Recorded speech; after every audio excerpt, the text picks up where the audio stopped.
This is an emerging cage which now houses just 6 purple emperor chrysalis, one of which is going to hatch today, but one hatched late yesterday evening, and that's the purpose of this video, to release the first of the purple emperor that are collected as eggs and young larvae back in 2025. I collect them from here and then rear them at home for release back into their place of origin. And that's because over the years it's proved quite unsafe for purple emperors to complete their life cycle. All I'm doing is just giving them some protection. They are kept outside on growing food plant, given protection at home against parasitization, no protection against the elements because they don't need that.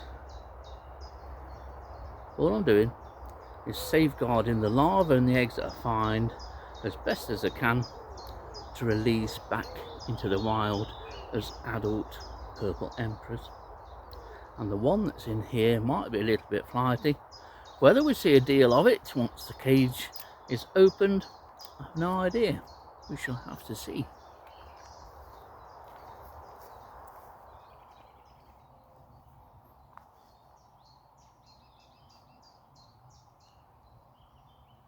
It's always a joy when everything comes to fruition. I have lost some larvae this year over the winter and a couple during pupation, but I still managed to get 7 to the pupal stage, and one is certainly going to hatch today. And this one surprised me by hatching late yesterday evening, almost at dusk. I was surprised to see this one out. It's quite early morning here at Clipson Old Quarter, and this is exactly where these butterflies were found initially, as eggs and as young larvae, and some L3 third instar larvae. It's just so rewarding. I don't do this for me, and I don't do this to show off. I do it for the butterflies because they need our help, and if I can just give them a little bit of a help to get them through that difficult egg and larval stage, then so be it. And all the better, if you ask me. And because these butterflies are kept outside throughout their lives as both eggs and larvae, then they're not forced. If I'd kept them indoors, which you can't really do with purple emperor larvae, you tend to lose them, but if you do get them through, they're going to be in advance of the wild population. And we have a good population here at Sherwood, but they're still deserving of some protection. That's my little job now. It's something I enjoy doing. It gives me a purpose to help the emperor.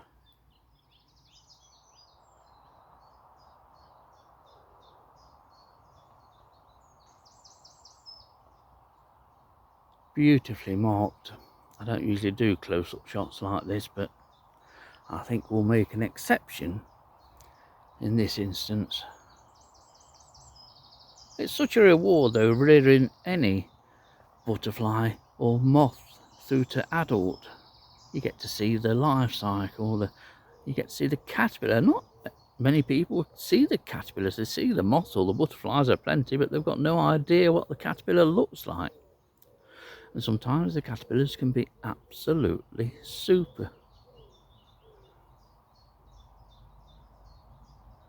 And the caterpillar, the purple emperor, is one such species. It's a fabulous caterpillar. And then at the end of it, you get a pupa that fluoresces under UV light in the dark. And then this comes out.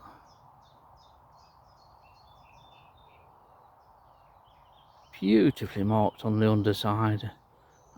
chestnut brown on a sort of slightly greyish brown background. Various other markings and various areas of white. It's just a beautiful thing.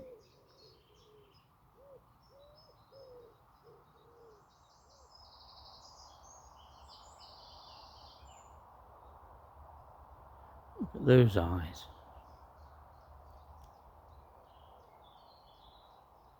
Fabulous eyes on these. And of course, being an invalid, they only walk on 4 legs.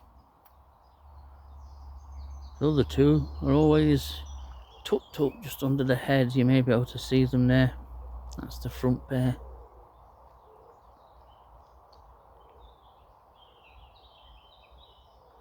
That's a nice view, that.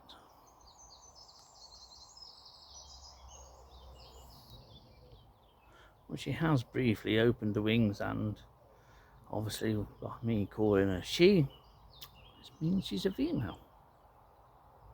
Not the largest of females, but the first that I've been able to release this year. And they are already on the wing down south.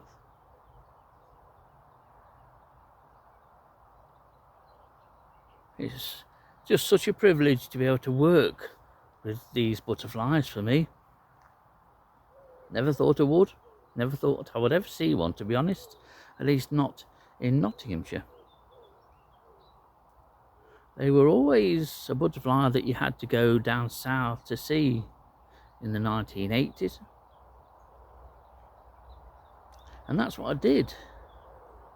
Along with my friend Gary Wilson, we used to go down south, and the first one of these we ever saw turned up on his blue Skoda at Sherwood Forest as we walked back to the car.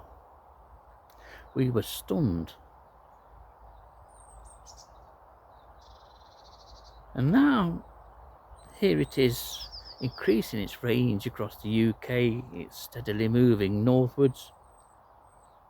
And Nottinghamshire has a decent population at a number of sites, and this isn't the result of all releases.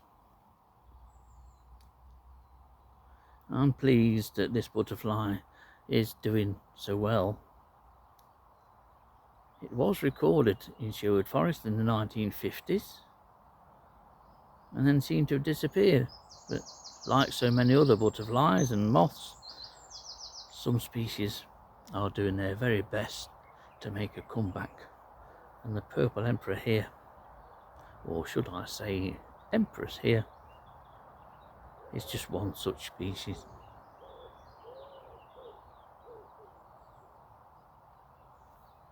How lucky am I?